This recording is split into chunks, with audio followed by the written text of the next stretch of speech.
সংবাদ তার কাছ থেকে মিস যায় না, সকল জায়গায় এসেছিল।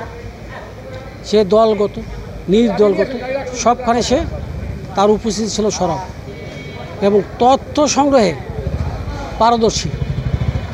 সে ওর বড় ভাই এডিটির সাথে আমি লেখাপড়া করছি, ও আমার ছোট ভাই। ও মৃত্যুতে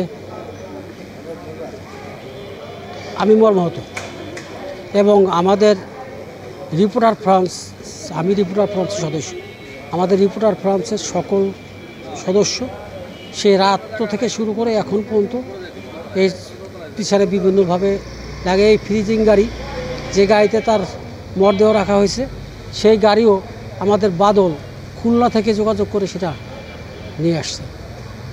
আমি ব্যক্তিগত তার আল্লাহ তাহাকে বেহেশত নসিব করুক।